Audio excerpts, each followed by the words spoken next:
Sveikuliukai, pupuliukai, sveiki atvykę į mano dar vieną vlogą.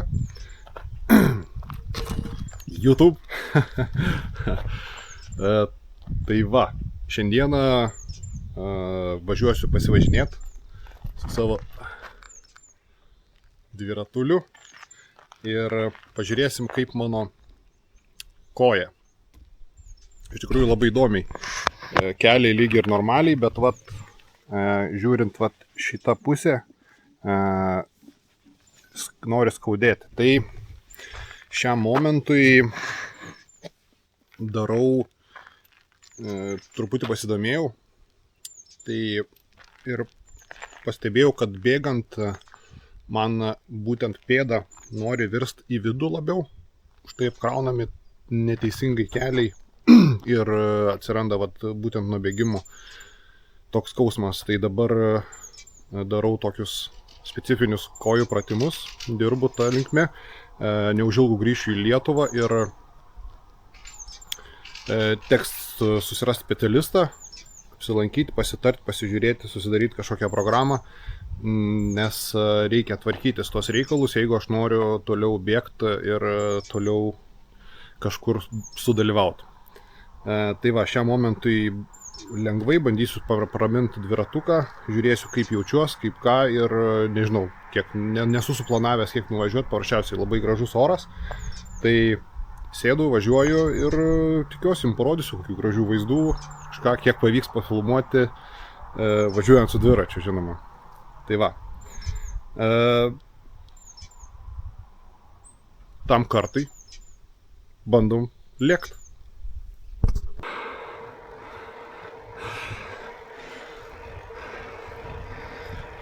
Gerai pumpuojas į kalniukus.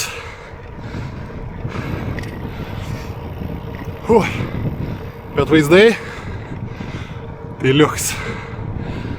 Žodžiu,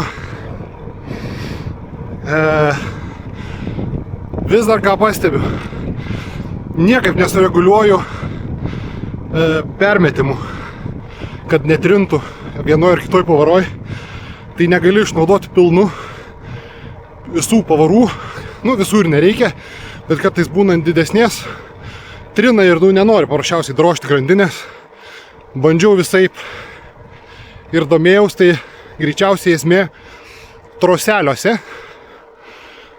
Ir užsipumpinau. Troseliuose esmė. Tai aš jų bijau lyst prie jų. Patemsiu, pertemsiu kažką, tai žodžiu, su dviračiu važiuoju nepilnai paruoštų, bet laukia Lietuvos, vešiu tenai, nes čia specialisto nerandu paprasčiausiai, kad galėtų gerai sureguliuoti, man patart. Ir taip sėdynę reguliuot bandžiau, tai vėlgi norėtus čiut-čiut į priekį pastumti ir gal per daug kampų pavertęs esu, nes vis nori slyst riūrę truputį, bet patogiau, tai gal čiut-čiut reikia pakelt. Kalnas vėl. Norvegija, draugai. Pumpinu, va. Ir lėtėju. Ir pavaros nepersimečiau. Varom.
Nu toks pasivažinėjimas tai yra kaifas.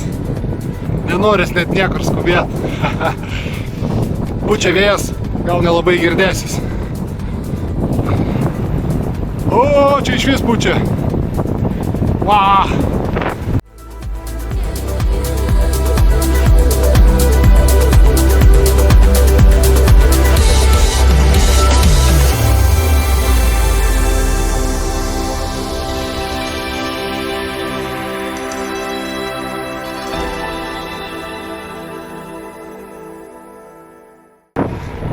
Geras. Grožis tai per kamerą turbūt neperdoda. Gal dar ir mano kamera blogai sureguliuota, nes mokinuos dar vis reguliuoti ir vėl pavaros nepersijungiau. Ir vėl. Bet turiu pastebėti, kad nei keliai maudžia, nei tas kelio šonas, nežinau kaip vadina. Bent jau minant, jaučias labai gerai. Tai, manau, minsiu tikrai daugiau dviratį dabar ir darysiu tuos pratimus. Po to gal kažką naujo parodės man ir specialistas. Tikiuosi. Wow. Taip, kad judam link savo tikslų, kad ir kaip kartais būtų blogai, kad ir kaip kartais būtų skaudu, kad ir kaip kartais norėtum pasiduoti. Ir pas mane tokių minčių irgi buvo. Ai, čia vakeliai maudžia jau. Vėl blogai turbūt kažkas negerai. Gal čia per daug užsirėpiau. Gal reikia baigti. Ot ir ne. Ot ir ne. Aš nebaigsiu.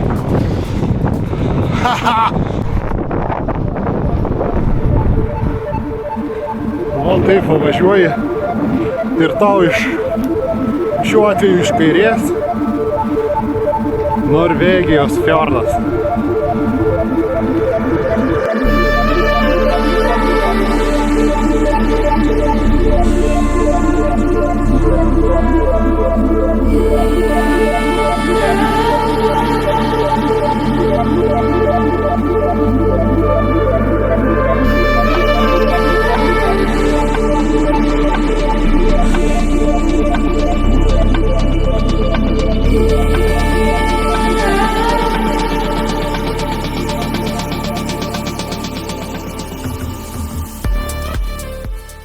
Atrodo įkalė nedidelė, bet tai yra ką veikti. Yra ką veikti. Žodžiu, ieškau paplūdimio. Mano draugelis čia važiavo su dviračiu taipogi ir užrado labai gražų paplūdimį. Tai čia atokiau nuo visų, kur galima vasarą labai ramiai gražiai ir pasimaudyti. Ir palatkę pasistatyti. Žodžiu, gamtoj praleisti savaitgalį. Tai dabar bandau surasti tą vietą ir pažiūrėti, pastrateguoti.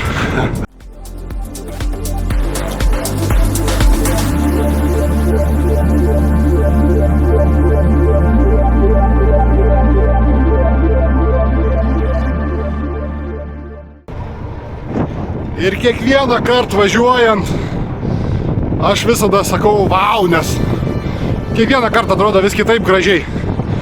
Nors ta pati vieta, bet atrodo vis kitaip gražiai.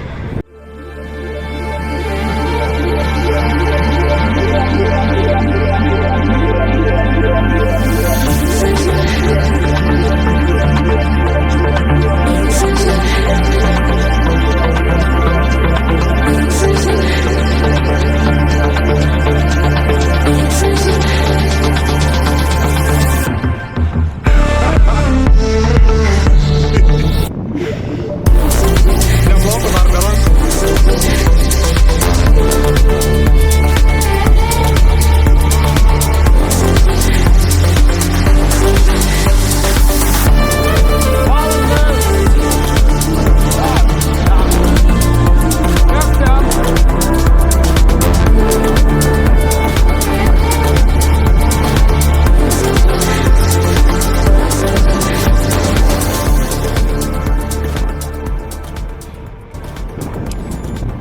Kodėl aš visada sakau, mes ten darysim, atrodo, kad aš čia ne vienas kažko.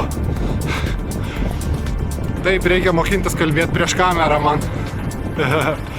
Nieko, su laiku gal išmoksim. Ir prieš vėją nekalbėsiu gal, nes žiauriai pučia, bent jau mano ausyse.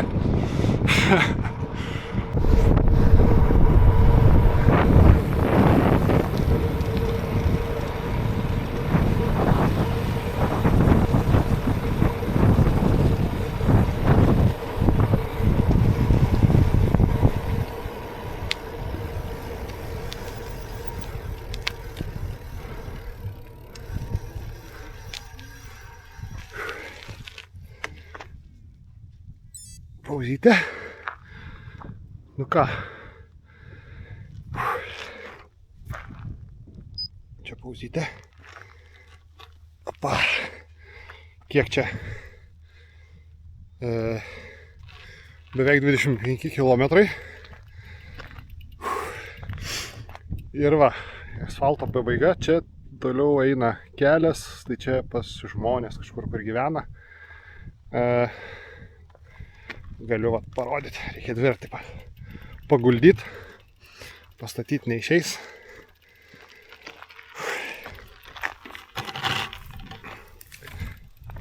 Jis taip nepagarbiai, na nieko, išmoksiu dar. Jo, čia jau rašo viskas, privatus kelias, jau važiuoti negalima, bet žiūrėkit, kur mes atlėkėm. Ne dviratuką ten įvarysiu, reikia fotki pasidaryti gražių.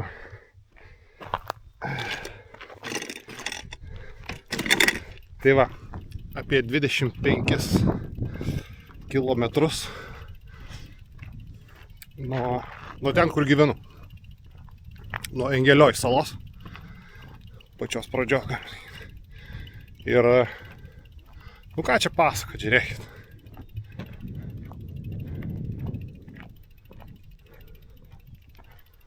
Pasaka. Žiūrėkit, vanduo, marmuras. Ir aš čia nardau. Nu, ne čia aišku. Bet, ten būt galima. Įnert. Tai va, aišku, vanduo gražus marmurinis, bet vasarą dabar jau iššyla vanduo. Vasarą iššyla vanduo. Ir maudos žmonės pilnai. Nu, aš kadangi ištisus metus lendu į vandenį, aišku, maudytis, ar tai galima pavadinti maudynėm, kada įlendi, pabūni ir išlendi, tai nežinau, galim sakyti maudaus. Tai va, ir atvažiavau į tokią seną laivų švartavimuose vietą, kur laivai išsikrauna, yra vat senas kranas, su kuriuo anksčiau, nežinau, veikia, neveikia, gal dar ir veikia.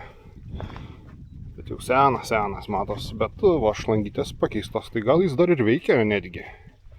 Iškrauna, pagauna otą didelį ir vas tokiais ištraukia čia. Turbūt. Ir va, ir atsiveria toks vaizdas. Ten va laiviukai žvejų. Nu ką, draugai. Hebrytė, tai ką čia be pridursi? Išvažiuoji ir tiesiog jauti jėgų antplūdį, toks oras, tokia gamta. Kaip čia vadinas ta vieta? Hülkestadt. Ir koordinatės netgi. Na. Tai va, 25 beveik kilometrai.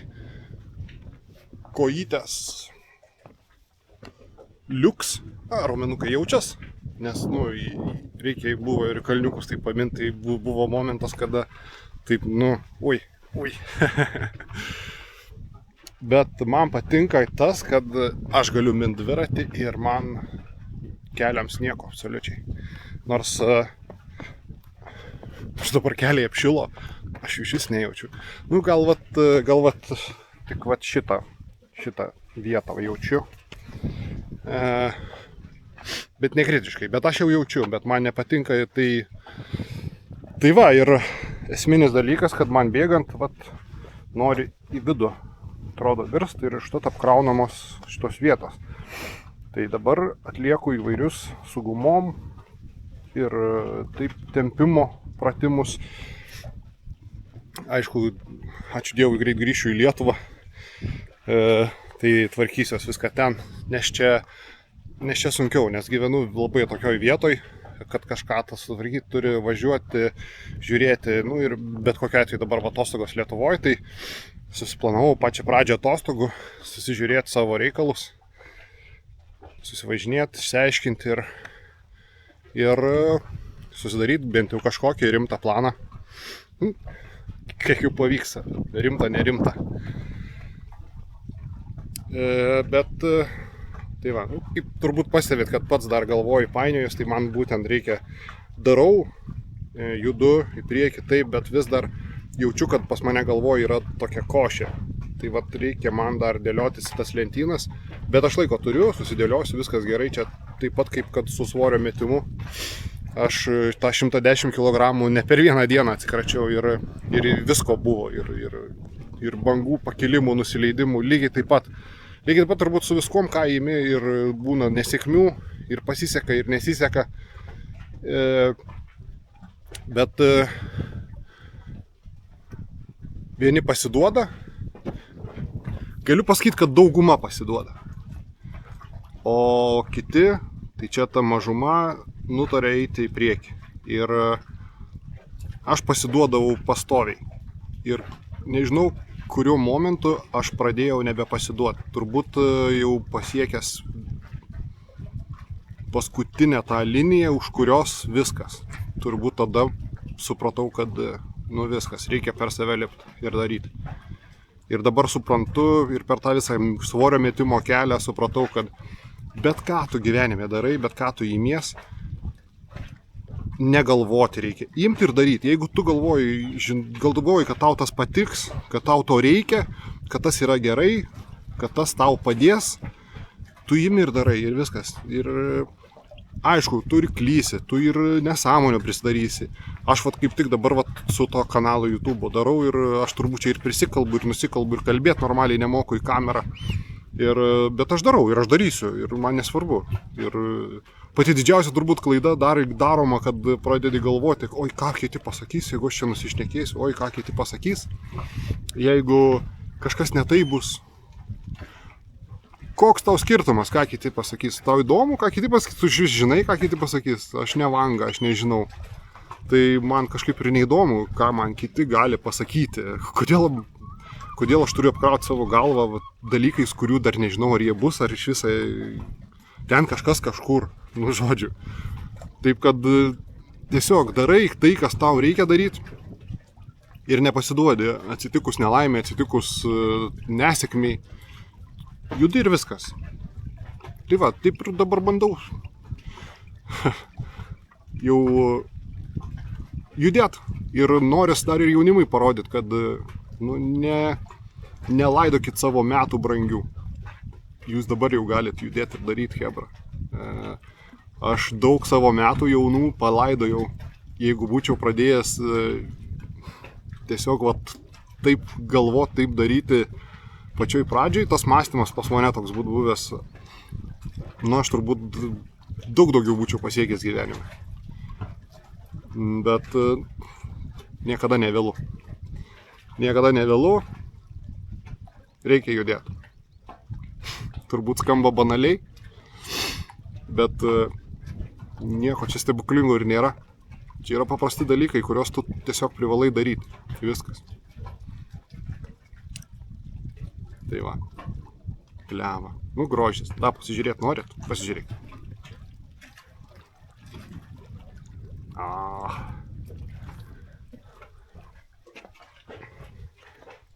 Ir mano pirmasis normal dviratis.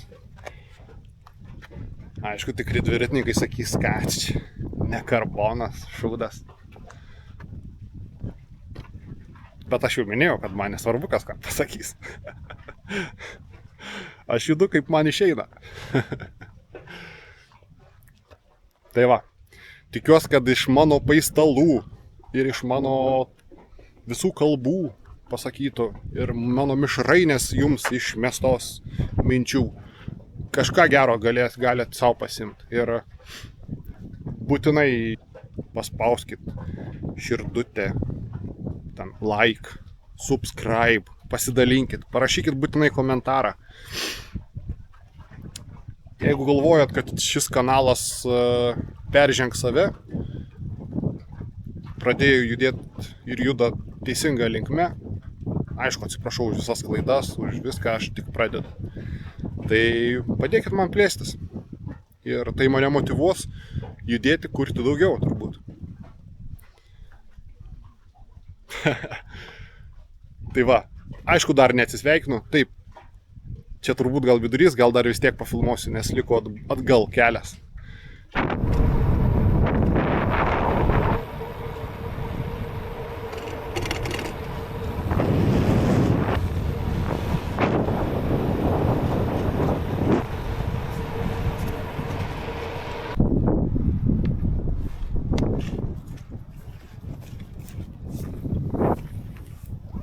Va, su chebra varom sekmadienį rytą į Kalniuką.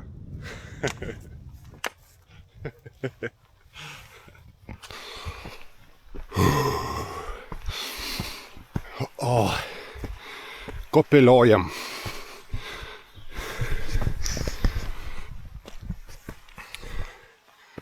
Tai va, kol kas lipu tokiu miškučiu. Jo, chebra biškė atsiliko. Tai susitarėm jau ką, susitiksim viršūniai. Toks statesnis momentas šiek tiek, kaip girdit. Dar aišku, kad durnelis biškį pabėgau. Ne, durnelis. Tai va.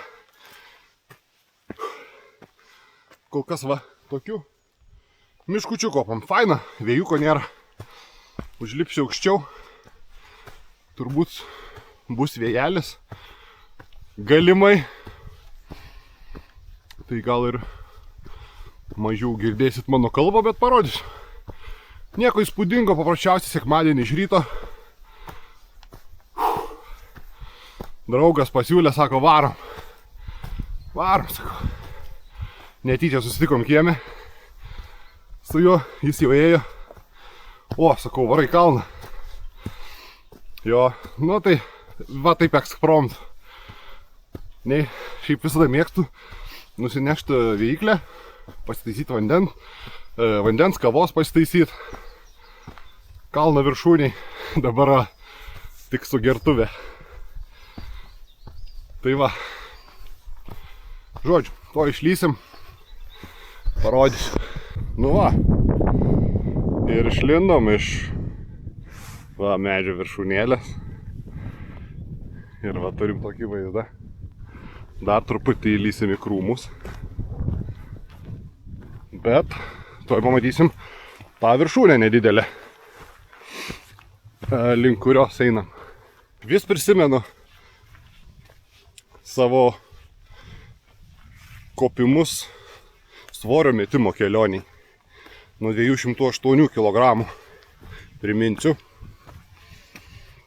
Ir turbūt jau lipau į kalną apie 160, kas tokio buvo. Tiksliai tikrai neatsimenu. Ir lipimas buvo, visai kitoks. Visai. Toks daugiau šliaužimas. Bet aš lipau jau, aš jau tada kaifavau. Tai dabar įsivaizduojat, koks kaifelis, kada va lipi, stačiau palipi, jo, truputį atsiranda tas gilesnis kvėpavimas, kvėpavimas padažnėja, bet tik kur nors išsilygina, viskas susitvarko. Ta prasme, o to nebūdavo, jeigu jau atima, tai ilgam.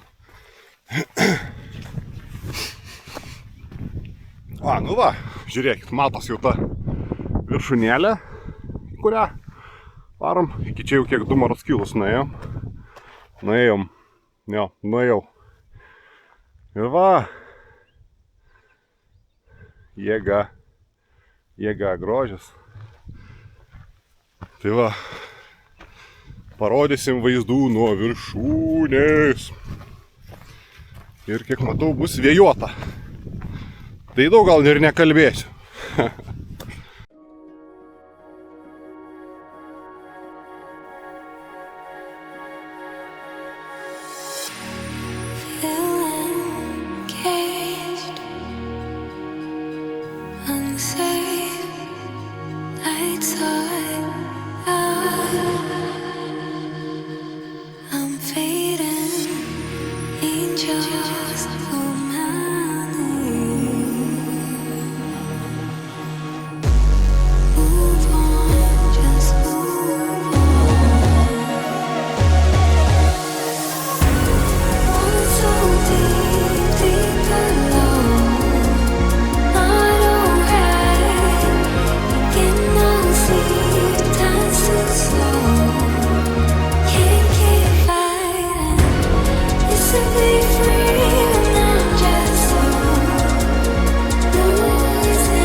Va, kaip visada matosi Lofotenų salos, salynas, tenai va, balti kalniukai.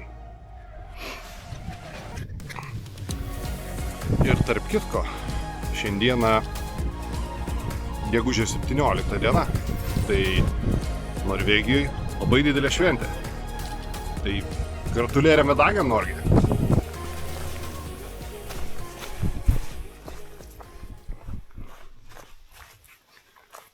O kas sakė, kad leidžiantis yra lengviau, padūsti mažiau, bet keliams, sąnariams, sausgyslėms apkrova eina labai didelė.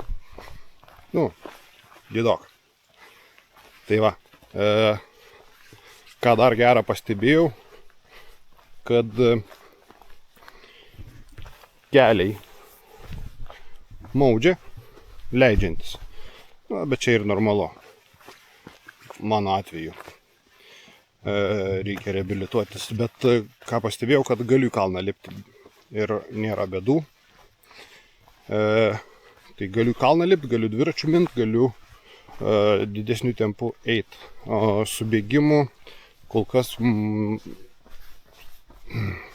reiks palaukti. Noriu, sakau, pasižiūrėti, pasidaryti, gal prisišviest, pasižiūrėti, kas ten yra, pasitarti su specialistu ir tiksliai nuspręsti, kokie linkme toliau treniruočių judėti. Bet vat, kol kas viskas, vat, lipau į kalną, leidžiuos, viskas gerai. Su dviračiu iš viso labai puikiai vakar 50 kg pravažiavau, liks jėga. Tai va. Tai turbūt nieko nebepasakosiu ir čia nuo beveik pabaigos kalno atsisveikinsiu. Tai ačiū, kad žiūrėjot. Like, subscribe. Oi. Ate.